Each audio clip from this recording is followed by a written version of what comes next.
બધા જ સ્વાદ જો તમને કોઈ એક વાનગીમાં મળી જતા હોય ને તો એ ચાટ છે. તો આજે આપણે નવા જ સ્ટફિંગ સાથે ટિક્કી ચાટ બનાવીશું. લારી પર મળે એવી જ ક્રિસ્પી ટિક્કી બનાવવા માટે હું અહીં બધી જ ટિપ્સ શેર કરીશ.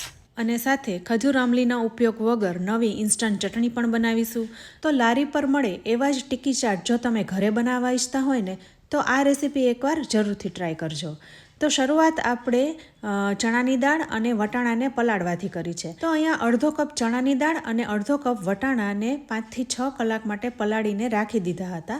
તો હવે સરસ પલળી ગયા છે. તો આ વટાણા અને ચણાને બાફી લેવાના છે. તો કુકરમાં નથી બાફવાના પણ છૂટા જ બાફીશું, કારણ કે અહીં આપણે ચણાની દાળનું સ્ટફિંગ કરવાનું છે. તો પાણી ઉકળી ગયું છે, તો ઉકળતા પાણીમાં ચણાની દાળને ઉમેરી દઈશું. સ્ટફિંગમાં ચણાની દાળ આખી રહે એ રીતના બાફવાની છે, એટલે છૂટી જ બાફીશું. ચણાની દાળને બફાતા વાર નથી લાગતી. 10 મિનિટમાં ચણાની દાળ બફાઈ જશે. બફાશે એટલે તમને ખબર પડી જશે, એકદમ સોફ્ટ દાણો થઈ જશે અને સાથે ફાટી જશે. તો હવે અહીં ચણાની દાળ બફાઈ ગઈ છે, તો એને એક બાઉલમાં કાઢી લઈશું. હવે અહીં તમે જોઈ શકો છો ચણાની દાળ આખી પણ રહી છે અને બફાઈ પણ ગઈ છે. હવે વટાણાને પણ છૂટા જ બાફવાના છે, તો એ જ ઉકળતા પાણીમાં વટાણાને પણ ઉમેરી દઈશું. સાથે સ્વાદ પ્રમાણે મીઠું પણ ઉમેરી દઈશું. વટાણા બફાય છે ત્યાં સુધીમાં સ્ટફિંગ પણ તૈયાર કરી લઈએ. અહીંયા તમે જોઈ શકો છો ચણાની દાળ આખી પણ રહી છે અને સરસ બફાઈ ગઈ છે. દાણો દબાવીએ છીએ ને તો એકદમ સારી રીતના મેશ થઈ જાય છે. તો બસ આ દાળ ગરમ છે ને ત્યાં સુધીમાં એને થોડી ઘણી મેશ કરી લઈશું, એટલે કે દબાવી લઈશું, કારણ કે ચણાની દાળ જેમ ઠરશે એમ વધારે કોરી થતી જશે. અહીંયા દાળ થોડીક આખી ભાગી રહે એ રીતના મેશ કરવાની છે. તો અહીં આવી રીતના દાળને તૈયાર કરી લેવાની છે. હવે બધા મસાલા કરી લઈએ.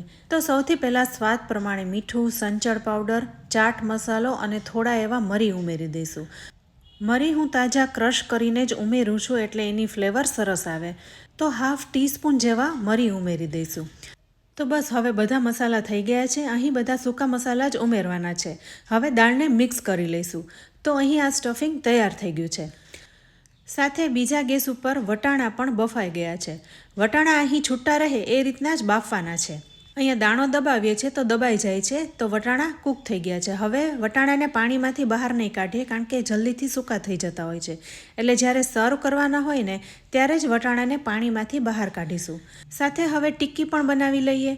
તો અહીં મેં વરાળમાં 700 ગ્રામ જેવા બટેટાને બાફી લીધા હતા. અહીં યાદ રાખવાનું કે ટિક્કી તમારે બનાવવાની હોય ને ત્યારે બટેટાને વરાળમાં બાફવાના, એટલે બટેટા બહુ પાણીવાળા ન થઈ જાય. તો હવે સૌથી પહેલાં સ્વાદ પ્રમાણે મીઠું ઉમેરી દઈશું અને અહીં મેં તપકીર ઉમેરી છે. તમે કોર્નફ્લોરનો પણ યુઝ કરી શકો છો.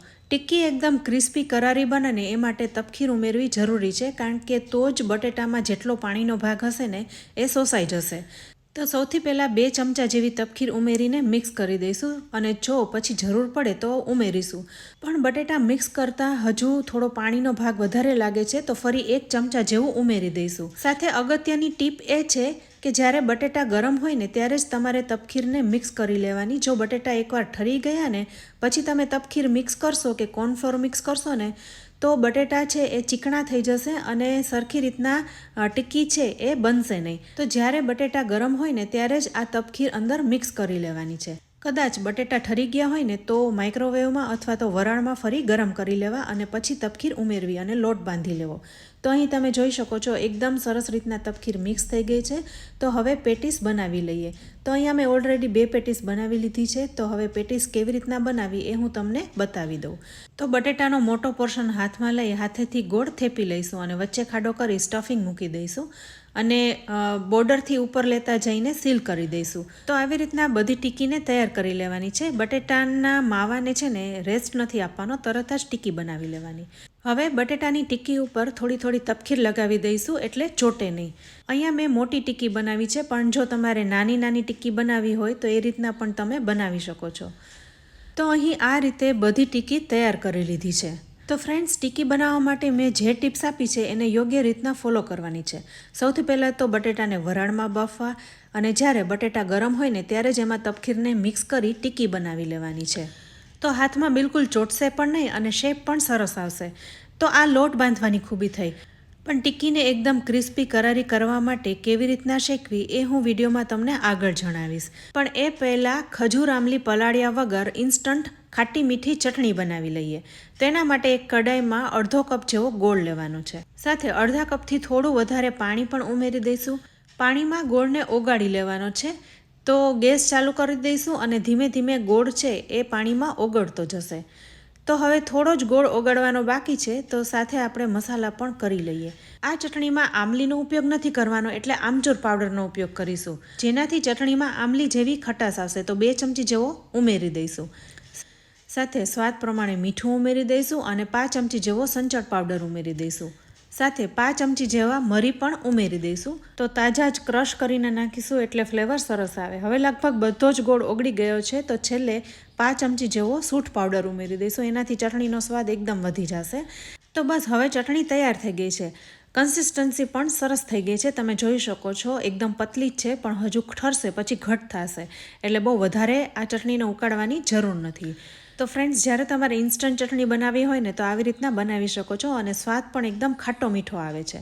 તો હવે ગેસને બંધ કરી દઈશું. હવે આપણે લીલી ચટણી બનાવી લેવાની છે. તો અડધો કપ કોથમીરને ધોઈ મિક્સર જારમાં ઉમેરી દઈશું. સાથે 5 થી 6 નંગ જેવા લીલા મરચાં લીધા છે. આ બહુ તીખા નથી એટલે મેં વધારે લીધા છે. તીખા હોય તો ઓછા લેવા. હવે 10 થી 15 ફુદીનાના પાન અને અડધો ઇંચ આદુના ઝીણા ટુકડા કરીને ઉમેરી દઈશું. હવે સ્વાદ પ્રમાણે મીઠું ઉમેરી દઈશું.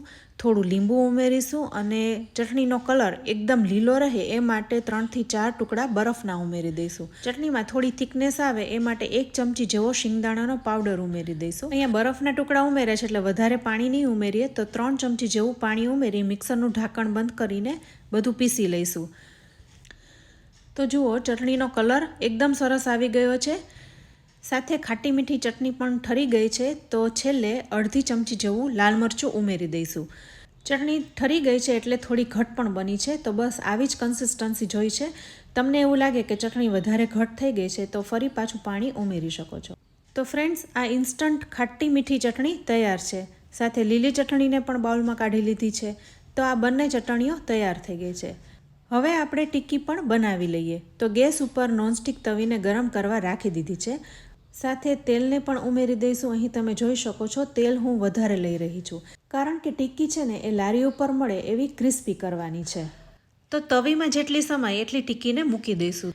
સાથે ગેસની ફ્લેમ છે ને લો રાખવાની છે, એટલે ધીમે ધીમે ટિક્કી ફ્રાય થશે ને એટલે ક્રિસ્પી થતી જશે. તો બધી ટિક્કીને ગોઠવી દીધી છે. ટિક્કીને એકવાર તવી ઉપર મૂકી દીધા પછી સેટ થવા દેવાની છે. તો 2 થી 3 મિનિટ પછી ટિક્કીની સાઈડ ચેન્જ કરીશું. અહીં નોનસ્ટિક તવી છે ને એટલે ટિક્કી ચોટશે નહીં, પણ જો તમે લોખંડની તવી ઉપર કરતા હોય ને તો એમાંય ગેસની ફ્લેમ લો રાખવાની અને થોડી ઘણી સેટ થઈ જાય ને પછી જ ટિક્કીની સાઈડ ચેન્જ કરવાની. હવે એવી રીતના બીજી સાઈડથી પણ એને કૂક થવા દેવાની છે, પછી જ એની સાઈડ ચેન્જ કરવાની. તો આવી રીતના ગેસની લો ફ્લેમ ઉપર ધીરે ધીરે થોડી વારે ટિક્કીની સાઈડ ચેન્જ કરતા રહીશું અને ક્રિસ્પી થઈ જાય ત્યાં સુધી ફ્રાય કરી લઈશું. અહીં તેલ વધારે છે એટલે ટિક્કી છે ને એકદમ સરસ રીતના ક્રિસ્પી થઈ જશે. હવે 10 મિનિટમાં તમે જોઈ શકો છો ટિક્કી સરસ તૈયાર થઈ ગઈ છે. તો બસ અહીં આવી રીતના બીજી ટિક્કી પણ તૈયાર કરી લેવાની છે. હવે આ ટિક્કીને એક ડીશમાં કાઢી લઈશું. સાથે બીજી ટિક્કીને પણ મૂકી દઈશું.